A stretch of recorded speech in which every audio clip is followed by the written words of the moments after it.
ఇది దేశ భద్రత కోసం, భవిష్యత్తు కోసం ఎంతో చాకచక్యంగా అక్కడ ఉన్న జవాన్లు వాళ్ళు ఎంత మంచి ఆపరేషన్ చేసింది అనేది మనం అందరం కళ్ళకు కట్టినట్టుగా చూపించారు. ఒకటి ఏంటంటే ఈ రోజున మనం ఇంత బాధలో అంటే అనుకోని సంఘటన జరిగేసి మన భారతీయుల మీద వాళ్ళు పాకిస్తాన్ వాళ్ళు ఏదైతే జరిగిన దుశ్చర్య ఏదైతుందో మరణకాండ అనుకోవాలి ఒక రకంగా చూస్తే. మన నిజాయితీకి భారతదేశంలో సింధూర్ అనేది ఒక మహిళ చాలా గౌరవంగా భావిస్తుంది. భారతదేశ మహిళల కంటేనే సింధూరం అంటేనే ప్రపంచ దేశంలోకెల్లా చాలా గౌరవం ఇస్తారు కూడా అందరు కూడా. అటువంటి మన సింధూరాన్ని వాళ్ళు తుడుచుకుంటూ వాళ్ళ భర్తలు వాళ్ళ కళ్ళ ముందే చంపినప్పుడు ఒక మహిళ పడ్డ వేదన అనేది మన కళ్ళకు కట్టినట్టుగా ప్రతి పౌరుడు గుర్తించాలి, బాధ్యతాయుతంగా నడుచుకోవాలి. ఈ రోజు మా సీఎం రేవంత్ రెడ్డి గారు పార్టీలను అతీతంగా పార్టీలను పక్కకు పెట్టి అటు బీజేపీ వేసిందా లేదంటే వేరే పార్టీ అనేది మేము ఆలోచించాలి. ఎందుకంటే దేశం కోసం ప్రాణాలు అర్పించిన పార్టీలో మేమున్నాం. మా ఇందిరాగాంధీ గారు కావచ్చు, రాజీవ్ గాంధీ గారు కావచ్చు, ఈరోజు రాహుల్ గాంధీ గారు కావచ్చు, మేము దేశం కోసం ప్రాణాలు అర్పించిన పార్టీలో మేము ఉన్నాం. కాబట్టి మా సీఎం రేవంత్ రెడ్డి గారు ఇంత పెద్ద ర్యాలీకి ఈ రోజు అందరిని ఆహ్వానించండు. ప్రతి ఒక్కరిని ఆహ్వానించి పార్టీలకు అత్యంత అందరూ పార్టిసిపేట్ చేయాలని చెప్పి ఉద్యోగస్తులు, వివిధ రంగాలకు చెందిన ప్రముఖులు కూడా అందరూ వచ్చారు. ఈరోజు ఇంత సక్సెస్ అయ్యింది.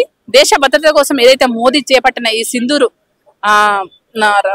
ఆపరేషన్ ఉంది కదా, చాలా సక్సెస్ అయింది. ఇక ముందు కూడా రాబోయే రోజులలో కూడా ఎలాంటి పెనుముప్పు ఉంటుందో దాన్ని కూడా గుర్తెరిగి జాగ్రత్తగా ఉండి దేశ ప్రజల భవిష్యత్తును కాపాడవలసిందిగా మోదీ గారికి విజ్ఞప్తి చేస్తున్న ఒక భారతదేశ మహిళగా, తెలంగాణ మహిళగా కూడా నేను విజ్ఞప్తి చేస్తున్నాను. పాకిస్తాన్ లో ఏదైతే వాళ్ళు అనుకుంటున్నారో వాళ్ళ దుశ్చర్య, వాళ్ళ యొక్క అంటే వాళ్ళ విధానము, వాళ్ళ కుటిల తత్వము తెలంగాణ రాష్ట్రంలో కావచ్చు, దేశంలో ఎక్కడైనా దాక్కొని ఉండొచ్చు పాకిస్తాన్ వాళ్ళు. మనం ఎందుకంటే అన్ని దేశాలకు మనం ఆదర్శంగా నిలబడితే భారతదేశం. కాబట్టి మేము ఎప్పుడు కూడా నిరంకుశంగా మనం ఉండలేము. కాబట్టి స్వతంత్రం తెచ్చుకున్న భారతదేశంలో నిరంకుశం అనేది ఎప్పుడు లేదు. కాబట్టి ఆనాటి నుంచి ఈనాటి వరకు మనం అందరిని ఆహ్వానిస్తాం, అన్ని ప్రపంచ దేశాలను అందరిని ఆహ్వానిస్తాం. భారతదేశం అంటే చాలా అందరు గౌరవిస్తారు, తెలంగాణ అంటే ఇంకా మరీ గౌరవిస్తారు. అలాంటి గడ్డ మీద పుట్టినాం కాబట్టి పాకిస్తాన్ వాళ్ళు ఎక్కడ ఉన్నా కూడా వాళ్ళని అందరినీ తొందరగా వాళ్ళందరినీ మట్టు పెట్టాలనేసి, భారతీయులను కాపాడాలనేసి మోదీ గారికి విజ్ఞప్తి చేస్తున్నాను. వాళ్ళ కళ్ళని నేను అంటున్నాను. ఎందుకంటే అప్పుడున్నట్టుగా ఇప్పుడు లేదు. చాలా భారతదేశము చాలా ముందుకెళ్ళింది. అంతరిక్షంలో కూడా మన భారతదేశం నుంచి చూసిళ్ళు.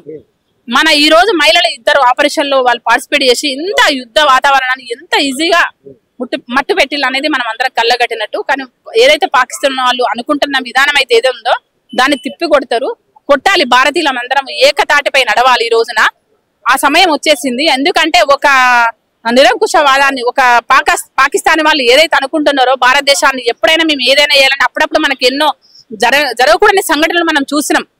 మన జవాన్లు మర్చిపోలేని రీతిలో మన చనిపోయిన విధానం కూడా చూసినాం, కన్నీళ్లు పెట్టినాం. కాబట్టి ఈ రోజున ఒక పెద్ద ఎత్తున యుద్ధాన్ని కూడా అందరు ప్రతి పౌరుడు కూడా జాగ్రత్తగా ఉండి ముందుకు తీసుకెళ్లాలి. ఏదైతే మన దేశాన్ని కాపాడుకోవడానికి, మన ఇంటిని ఏ విధంగా కాపాడుకుంటున్నామో, రాష్ట్రాన్ని కాపాడుకుంటున్నామో, దేశం మీద కూడా మన అందరి బాధ్యత ఉండాలి. దేశ పౌరులకని వేడుకుంటున్నా, పార్టీలకు అతీతంగా ముందుకు వెళ్ళాలంటున్నా. 10 సంవత్సరాలుగా ఏలిన కేసీఆర్ ఫ్యామిలీ ఈ రోజు ఎందుకు మద్దతు ఇస్తలేదని నేను అడుగుతున్నా. మేము కదా దేశం కోసం మేము పోరాడుతున్నప్పుడు మాకు మీరు ఎందుకు సపోర్ట్ చేయట్లేదు? ప్రతి దానికి ముందుకు వస్తారు కదా. మరి ఏది మీకు కవితకేది, హరీష్ ఏడి, వీళ్ళు కేసీఆర్ ఏడి, కేటీఆర్ ఎందుకు ఈరోజు ముందుకు రాలేదు? మేము ఇంత మంచి మా పార్టీ కాదు, దేశంలో ఉంది మా పార్టీ కాదు, అయినా కూడా మేము మద్దతు ఇస్తున్నాం. మేము రాహుల్ గాంధీ ఎంత మంచి నినాదాన్ని ఇచ్చిండు, మేము సపోర్ట్ చేస్తున్నామని చెప్పాడు పార్లమెంట్ లో. అలా ఉండాలి. దేశ రక్షణ కోసం మాట్లాడేవారు, పాటుపడే వాళ్ళే దేశానికి పనికొస్తారని నేను అంటున్నా ఈ రోజున. ఎందుకంటే కేసీఆర్ కు అవినీతి తప్ప ఎప్పుడు వాళ్ళు 10 సంవత్సరాల రాష్ట్రాన్ని దోసుకున్న వాళ్ళు దేశం గురించి ఏం ఆలోచిస్తారని నేను అడుగుతున్నా. వాళ్ళకు దేశం మీద గానీ రాష్ట్రం మీద గానీ ప్రేమ లేదు. దేశ పౌరులు మాత్రం ఒకటే ఆలోచించాలి, పార్టీలకు అతీతంగా మీరు ముందుకు రావాలి. కాంగ్రెస్ పార్టీకి ఈరోజు మద్దతు పలకాలి. మేము ఇక్కడ ఉన్న ముష్కరలను మట్టు పెట్టడానికి మా సీఎం రేవంత్ రెడ్డి గారు తన కృషి తోటి ముందుకెళ్తున్నాడు. కాబట్టి మీరు కూడా పార్టీలకు అతీతంగా మన రాష్ట్ర ప్రజలు, రాష్ట్ర పౌరులు ముందుకు రావాలని వేడుకుంటున్నా. మీరు ఏదో మేము టీఆర్ఎస్ వాళ్ళం, మేము కేసీఆర్ చెప్తూనే వింటాం, మేము ఈరోజు ఇక్కడ ఉన్న ప్రభుత్వానికి మేము అండగా నిలవడం అనేది మీరు పక్కకు పెట్టండి. దేశం కోసం పాటుపడండి. మీ కేసీఆర్ ఏం చేసిండు అనేది మీకు ఈరోజు అర్థమవుతుంది. ఏ రోజు కూడా మీకోసం, మీ భవిష్యత్తు కోసం మోదీ దగ్గరికి వెళ్ళలే. కానీ మా అన్న వెళ్ళిండు, పార్టీని పక్కకు పెట్టి మా రాష్ట్రం కోసం మాకు నిధులు కావాలని అడిగిండు, మా రాష్ట్రం కోసం రోడ్లు కావాలన్నాడు. మా రాష్ట్రం ఈ రోజు 10 సంవత్సరాలు ఒక దొంగ దోసుకపోయిన ఇంట్లో ఈ రోజు చెప్పు కూడా ఉండదు. అంత బాధ ఉంటది ఒక ఇల్లు పరిస్థితి. ఆ విధంగా రాష్ట్రం ఏర్పడ్డది అనేసి తన బాధను, ఆవేదనను బయటకు వెళ్ళగక్కితే ఈరోజు కేటీఆర్ ఏం మాట్లాడుతున్నాడండి? ఒక తండ్రి స్థానంలో ఉండి మా అన్న కదా చెప్పింది, రాష్ట్రంలో ఒక రూపాయి లేదని చెప్పింది కదా. ఈ రోజు ఇంత కష్టం వచ్చింది, రేపొద్దున యుద్ధం జరుగుతుంది, రాష్ట్రాన్ని ఎవరు కాపాడాలి? మేము కదా. దేశ పౌరులకు తెలియొద్దా ఇక్కడ ఉన్న అన్నం ఉందా, కూరుందా, నెయ్యి ఉందా అనేది తెలియాలి కదా. దాన్ని కదా వాళ్ళు కలుపుకొని తినేది, దాన్ని కదా చూసుకొని తినేది. ఆ విషయం చెప్పినంత మాత్రాన ఎందుకు ఇంత వెటకారం మాటలు మాట్లాడుతున్నారు? భుజాలు గడుచుకొని దోసుకుంది మీరు, మళ్ళీ దేశానికి రాష్ట్రానికి చేసింది ఏమీ లేదు. రాష్ట్రం కోసం దేశాన్ని ప్రధాని దగ్గరికి వెళ్ళింది లేదు. దేశం కోసం ప్రాణాలు అర్పించిన పార్టీలో మేమున్నాము. ఈ రోజు అందుకే ఇంత మంచి ప్రభుత్వాన్ని అందించగలుగుతున్నాం. ప్రజల కోసం లేట్ అయినా పర్వాలేదు, మంచి చేయాలన్న ఒక భావన మాలో ఉంది.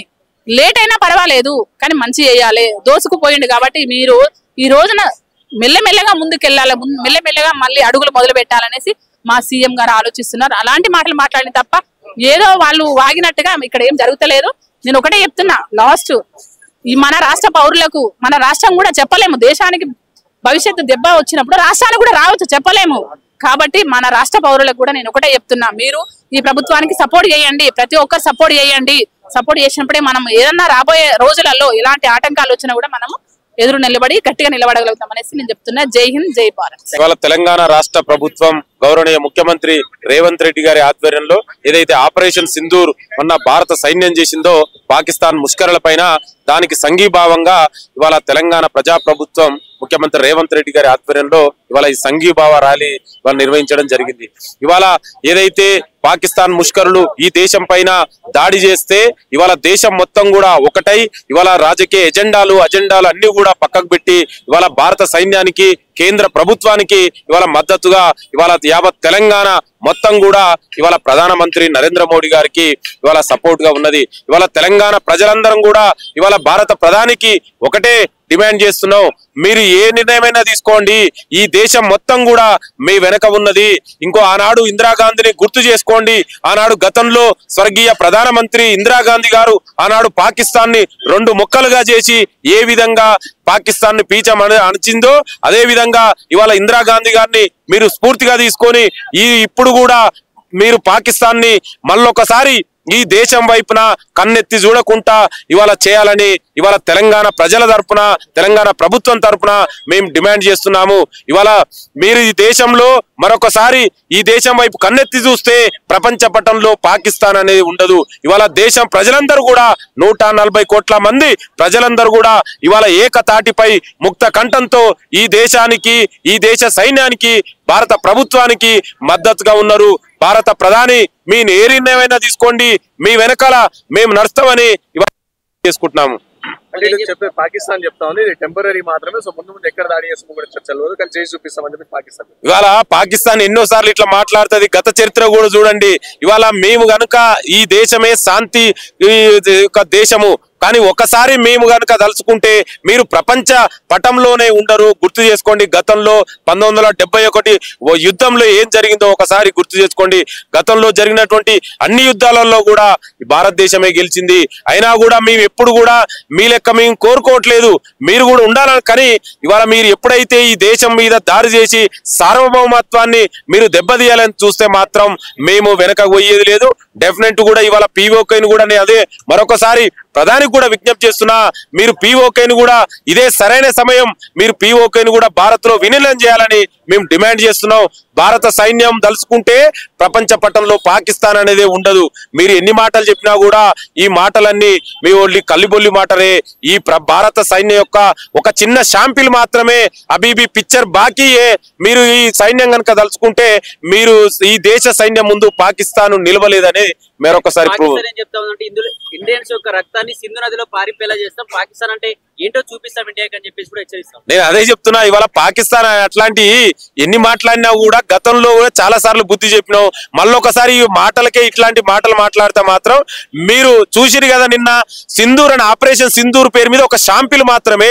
ఇంకా నిజంగా ఇవాళ మా భారత సైన్యం కనుక మీ మీద దాడి చేస్తే మీరు అసలు పాకిస్తాన్ అనేది ప్రపంచ పట్టంలో ఉండదు. ఒకసారి అది జాగ్రత్తగా మాట్లాడే ముందు ఇవాళ ఎన్నైనా మాట్లాడితే పాకిస్తాను, కానీ చేతలలో ఈ దేశంలో కనీసం ఒక చిన్న అంగుళం కూడా మీరు టచ్ చేయలేదని నేను గుర్తు చేస్తున్నాను. మీరు అన్ని మాటలకే పరిమితం. మేము కనుక తలుచుకుంటే అంటే భారత సైన్యం తలుచుకుంటే మీరు మిగిలరని మరొకసారి నేను విజ్ఞప్తి చేస్తున్నాను. నేను అదే చెప్తున్నా, ఇవాళ ఈ దేశం 140 కోట్ల ప్రజలందరూ ముక్త కంఠంతో ఏకతాటిపై ఇవాళ సైన్యానికి భారత ప్రభుత్వానికి మద్దతుగా ఉన్నాం. ఇవాళ రాజకీయాలు లేవు, మాకు ఎజెండాలు లేవు. ఈ దేశ సార్వభౌమత్వాన్ని కాపాడడమే మాకు ముఖ్యం. ఈ జాతి సమైక్యతో జాతి రక్షణలో మా దగ్గర ఎలాంటి విభేదాలు లేవు. మేమందరంగా ఒక్కతాటిపై నిలబడి మీ పాకిస్తాన్ అనేది ప్రపంచ పటంలో లేకుండా చేస్తాం. ఇప్పటికైనా మీరు జాగ్రత్త అని పాకిస్తాన్ని హెచ్చరిస్తున్నాం.